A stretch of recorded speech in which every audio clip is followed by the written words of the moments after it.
ذرا تصور کیجئے 19ویں صدی کا انڈیا، ایک ایسا وقت جب بر صغیر غلامی کی زنجیروں میں جکڑا ہوا تھا، انگریز راج کی جڑیں مضبوط ہو رہی تھی، ہندو مذہبی تحریکیں زور پکڑ رہی تھی، عیسائی مشنری جگہ جگہ چرچ کھول کے مسلمانوں کو کمزور کرنے میں لگے ہوئے تھے، اور اسی دوران مرزا غلام احمد قادیانی جیسے لوگ بھی سامنے آ گئے تھے جو دین کے نام پر لوگوں کو گمراہ کر رہے تھے۔ ایسے حالات میں ایک شخصیت پیدا ہوتی ہے جسے بعد میں شیر پنجاب، رئیس المناظرین اور فاتح قادیان جیسے بڑے بڑے القاب ملے۔ یہ شخصیت تھی مولانا ابو الوفا ثناء اللہ امرتسری رحمۃ اللہ علیہ۔ آپ کا اصل نام ثناء اللہ بن خضر تھا اور کنیت ابو الوفا۔ پیدائش 12 جون 1868 عیسوی میں شہر امرتسر میں ہوئی۔ امرتسر پنجاب کا ایک اہم علمی اور تجارتی مرکز تھا، اسی وجہ سے آپ کو امرتسری کہا جانے لگا۔ مولانا کے آباء و اجداد کا تعلق کشمیر سے تھا، یعنی علمی اور دینی ورثہ اور مجاہدانہ غیرت آپ کے خون میں شامل تھی۔ اب آپ ذرا سوچیں کہ ایک بچہ جس کی عمر ابھی 7 سال ہے لیکن اس پر اتنی بڑی آزمائش آ جاتی ہے کہ والد کا سایہ سر سے اٹھ جاتا ہے، اور پھر 14 سال کا ہوتا ہے تو والدہ بھی دنیا چھوڑ کر چلی جاتی ہے، یعنی ماں اور باپ کی شفقت اور محبت سے محروم ایک یتیم بچہ۔ لیکن یہی دکھ اور کڑواہٹ اکثر بڑے انسانوں کو گھڑتی ہے۔ یہی درد مولانا کے اندر ایک آگ بن گیا، اور یہ آگ تھی علم حاصل کرنے کی اور باطل کے مقابلے میں اسلام کی سچائی کو دنیا کے سامنے پیش کرنے کی۔ شروع کی تعلیم امرتسر ہی میں مولانا احمد اللہ صاحب سے حاصل کی، وہاں نحو اور منطق کی اہم اور بڑی کتابیں پڑھی۔ پھر اگلا پڑاؤ تھا استاذ پنجاب کہلانے والے مولانا عبد المنان وزیر آبادی کا ایک حلقہ درس، یعنی ان کی کلاس۔ وہاں سے حدیث کی سند 1889 عیسوی میں حاصل کی۔ لیکن مولانا کا شوق صرف یہی نہیں رکا، بلکہ وہ دہلی گئے اور اس وقت کے سب سے بڑے محدث میاں سید نذیر حسین دہلوی سے صحیح بخاری اور صحیح مسلم جیسی اہم کتابیں پڑھی۔ مزید علم کے لیے آپ نے کانپور، دیوبند اور وزیر آباد کے سفر بھی کیے۔ یوں الگ الگ علمی مراکز سے علم حاصل کرنے کے بعد مولانا ایک چلتا پھرتا انسائیکلوپیڈیا بن گئے۔ تعلیم کمپلیٹ کرنے کے بعد مولانا نے پڑھانا شروع کیا۔ شروع میں 6 سال مدرسہ تائید الاسلام امرتسر میں صدر مدرس رہے، پھر کچھ عرصے مالیر کوٹلا میں پڑھایا۔ لیکن مولانا کی اصل منزل صرف مدرسہ یا درسگاہ نہیں تھی، ان کا دل یہ چاہتا تھا کہ وہ اسلام کے دفاع میں میدان عمل میں اترا۔ چنانچہ وہ مناظرہ اور مناقشے کی دنیا میں آ گئے۔ یہ وہ وقت تھا جب عیسائی مشنری کھلے عام قرآن اور رسول اللہ صلی اللہ علیہ وسلم پر اعتراضات کرتے تھے، آریہ سماج کے پنڈت اسلام پر حملہ کرتے تھے، ہندو دھرم کے لوگ مسلمانوں کا مذاق اڑاتے تھے، اور یہی نہیں بلکہ مرزا غلام احمد قادیانی بھی اپنی جعلی نبوت کا ڈھونگ رچا رہا تھا۔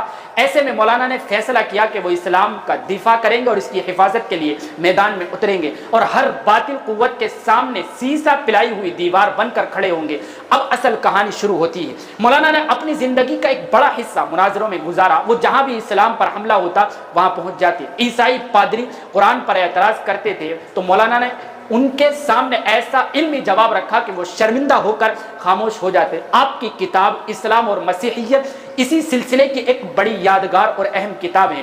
سوامی دیانند سرسوتی نے اپنی کتاب ستیہ رت پرکاش میں قرآن پر 159 اعتراضات کیے تھے۔ مولانا نے ان سب کے جوابات اپنی کتاب حق پرکاش میں دیے تھے۔ یہ سب سے بڑا میدان تھا۔ مرزا غلام احمد قادیانی نے جب نبوت کا دعویٰ کیا تو مولانا اس کے سامنے سب سے بڑے مخالف بن کر کھڑے۔ دونوں کے درمیان کئی مناظرے بھی ہوئے اور ہر بار مرزا رسوا ہوتا اور مولانا کامیاب ہو جاتے۔ آخر کار مرزا غلام احمد قادیانی نے بددعا کی کہ جھوٹا سچے کی زندگی میں مرے گا۔ نتیجہ یہ ہوا کہ مرزا قادیانی خود پہلے مر گیا اور مولانا کی زندگی لمبی رہی۔ گویا اللہ تعالیٰ نے عملاً بھی فیصلہ سنا دیا کہ حق کس کے ساتھ ہے۔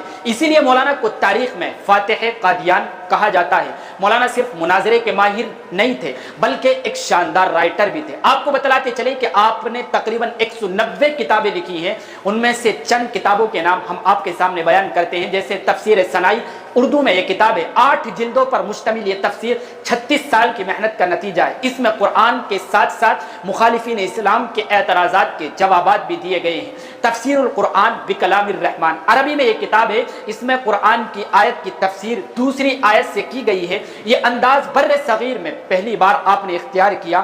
برہان التفاسیر، یہ پادری سلطان محمد خان پال کی کتاب سلطان التفاسیر کا جواب ہے۔ اسلام اور مسیحیت عیسائی مشنریوں کی 3 بڑی کتابوں کا متلل جواب حق پرکاش آریہ سماج کے اعتراضات کا جواب اس کتاب کے اندر ہے۔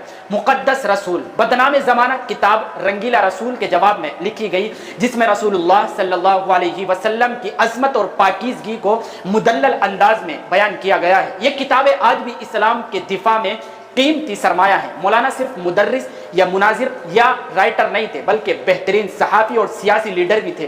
آپ نے ہفت روزہ اخبار اہل حدیث جاری کیا، مسلمانوں کے لیے زبان حال بن گیا۔ آپ ندوۃ العلماء لکھنؤ کے رکن بھی رہے، جمعیت العلماء ہند کے بانیوں میں آپ شامل تھے۔ قیام پاکستان کے بعد مولانا سرگودا میں رہنے لگے اور عمر کے آخری حصے میں فالج کی بیماری آپ کو لاحق ہو گئی۔ آخر کار وہ دن بھی آیا کہ 15 مارچ 1948 عیسوی کو پیر کے دن صبح کے وقت آپ اس دنیا سے رخصت ہو گئے۔ آپ کی وفات سے ایک بڑا علمی، فکری اور تحریکی خلا ضرور پیدا ہوا، لیکن یاد رکھیں کہ مولانا ایک ہمہ گیر شخصیت تھے۔ آپ بڑے مفسر قرآن، بے مثال مناظر، جرأت مند صحافی تھے، بہترین معلم اور اسلام کے مجاہد سپاہی تھے۔ آپ کی زندگی کا خلاصہ یہ ہے کہ جہاں اسلام پر حملہ ہو وہاں مولانا ثناء اللہ امرتسری سب سے آگے تھے۔ مولانا سید سلیمان ندوی نے بالکل صاف صحیح لکھا تھا کہ مولانا ثناء اللہ امرتسری فن مناظرے کے امام تھے۔ اسلام اور پیغمبر اسلام پر جب بھی کوئی حملہ ہوتا تو اس کے جواب کے لیے مولانا ثناء اللہ امرتسری آگے بڑھتے تھے۔